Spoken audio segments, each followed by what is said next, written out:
খুলনা প্রতিদিন লাইভের official Facebook page থেকে সকলকে স্বাগতম। এই মুহূর্তে আমি আছি নগরীর পাড়া উন্মোড়ন।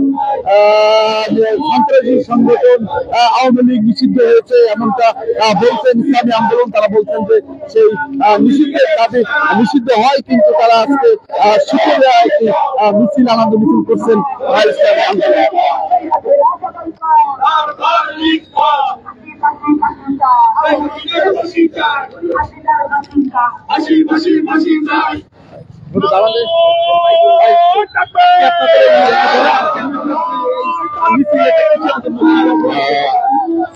ধন্যবাদ আপনাদেরকে। আজকের মিছিল মূলত আমাদের কালকের যে রায় হয়েছে এই রায় যথাযথ বাস্তবায়ন সহ আমাদের আন্দোলনের আরো যে দাবি রয়েছে দাবিটা যাতে পূর্ণ হয় সেই দাবিতে এবং গতকালের রায়কে স্বাগত জানিয়ে আজকে আমাদের মিছিল। আমরা সুক্রিয়া মিছিল, কৃতজ্ঞতা মিছিল বা সংহতি মিছিল যে দর্শক শুনছিলেন যে ইসলামী আন্দোলন বাংলাদেশ খুলনা মহানগরীর সিনিয়র দায়িত্বশীল তিনি কিন্তু বলছিলেন যে গতকাল যে আওয়ামী লীগ নিষিদ্ধ হয়েছে সেই নিষিদ্ধের প্রেক্ষিতে যে আনন্দ মিছিল তারা আজকে বের করেছেন এটিকে তারা বলছেন সুক্রিয়া মিছিল।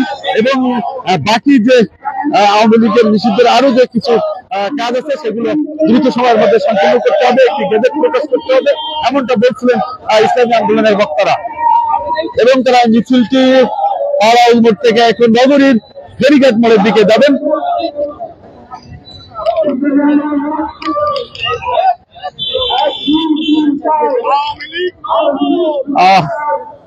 দর্শক আপনারা জানেন যে গতকাল রাত 10টার দিকে কিন্তু অন্তর্বর্তীকালীন সরকারের যে উপদেষ্টারা তারা একটি বৈঠকে বসেন এবং সেখানে আওয়ামী লীগের যে কার্যক্রম সেটি তারা বন্ধ রাখার একটি সিদ্ধান্তে উপনীত হয় এবং সেই সিদ্ধান্তকে আজকে কিন্তু স্বাগত জানিয়ে শুকরিয়া মিছিল বের করছে বৈষম্য বিরোধী আন্দোলন সহ এবং ইসলামী আন্দোলন বাংলাদেশ।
ঘুরে কিন্তু আবার পাড়া উন্মোড়ের দিকে যাচ্ছে।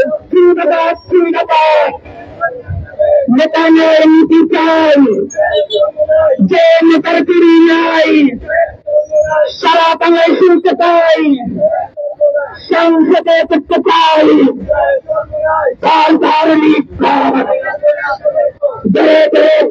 আজকের এই মিছিলটি ইসলামী আন্দোলন বাংলাদেশ তারা আওয়ামী লীগ যে গতকাল নিষিদ্ধ হয়েছে তাদের সেই নিষিদ্ধের কিন্তু অংশ হিসাবে কিন্তু তারা আজকে আনন্দ মিছিল এবং শুকরিয়া মিছিল তারা করছেন এমনটা জানিয়েছেন ইসলামী আন্দোলন নেতৃবৃন্দরা।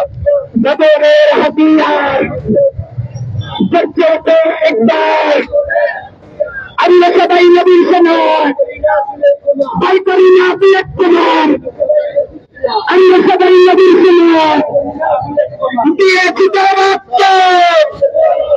রক্তের পান্নায়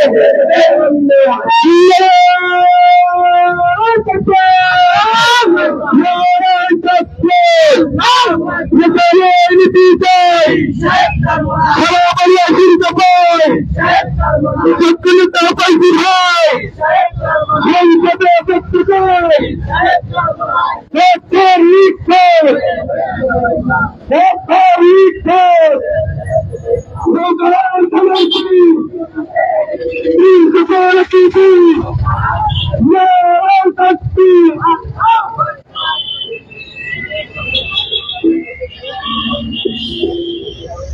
দর্শক মিছিলটি কিন্তু ফেরিঘাট ঘুরে গতকালকে রায়ের মাধ্যমে একথা প্রমাণিত হয়েছে বাংলাদেশে বৈষম্য করে আর দুর্নীতি করে আর ক্ষমতা বিচ্ছিন্ন করে বাংলাদেশের ক্ষমতায় থাকার সুযোগ আর কোনদিন পাওয়া যাবে না। বাংলাদেশের মানুষ বৈষম্য দূর করার জন্য পাকিস্তানের বিরুদ্ধে রুখে দাঁড়ানোর জন্য আন্দোলন করতে শিখে গিয়েছে। এই আন্দোলনের মাধ্যমে যে কোনো সময় যে কোনো পাকিস্তানের বিরুদ্ধে সমিতির জবাব দেওয়ার জন্য বাংলাদেশের ছাত্র জনতা মাঠে হাতে ঘুরে থাকবে ইনশাআল্লাহ। বন্ধু আমার, আগামী দিনের যে কোনো কর্মসূচিতে আমরা সবাই পরস্পর কাঁধে কাঁধ মিলিয়ে আন্দোলনে থাকবো সেই আহ্বান জানিয়ে ইসলামী আন্দোলন বাংলাদেশের আমির হযরত সাহেব চরমনার পক্ষ থেকে আপনাদের সকলকে উদাত্ত আহ্বান জানাচ্ছি যে কোনো আন্দোলনে ইসলামী আন্দোলন বাংলাদেশের এবং সহযোগী সংগঠনের খুলনা দায়িত্বশীলরা রাজপথে সবার আগে থেকে ভূমিকা পালন করবে ইনশাআল্লাহ। বন্ধুরা আমার, আজকের এই সম্মেলনে, আজকের এই মিছিলে, আজকের এই সমাবেশে আমাদের সাথে আরো যারা সঙ্গ দিয়েছেন এই থেকে খুলনার অন্যতম সংগঠক দিনাজপুর আমাদের হামিম রাজ সহ অন্যান্য নেতৃবৃন্দ সহ ইসলামী আন্দোলন বাংলাদেশ সহযোগী সংগঠনের সকল নেতা কর্মীকে আন্তরিক মোবারকবাদ জানিয়ে আজকের এই প্রোগ্রাম এখানে সমাপ্তি ঘোষণা করছি। সকলকে ধন্যবাদ। আসসালামু আলাইকুম ওয়া রাহমাতুল্লাহ। আল্লাহুম্মা আমিন। ربنا ظلمنا انفسنا وان لم تغفر لنا وترحمنا لنكونن من الخاسرين। يا الله, সারা বিশ্বকে আপনি ইসলামের জন্য কবুল করে নেন, বিশেষ করে বাংলাদেশের মাটিতে ইসলামের ঘাঁটি হিসাবে কবুল করে নেন। আল্লাহ বাংলাদেশে যারা ফ্যাসিস্ট ছিল এবং পরবর্তীতে যারা ক্ষমতাকে কুক্ষিগত করার জন্য চেষ্টা করছে, আল্লাহ তাদের কাছ থেকে বাংলাদেশকে আপনি রক্ষা করেন, দেশে ইসলামকে আপনি কায়েম করে দেন। আল্লাহ শান্তি প্রতিষ্ঠিত করে দেন, সারা বিশ্বে আপনি শান্তি ফয়সালা করে দেন। সাল্লাল্লাহু তাআলা আলা খায়রি খালকিহি মুহাম্মাদিন ওয়া আলিহি ওয়া সাহবিহি আমিন।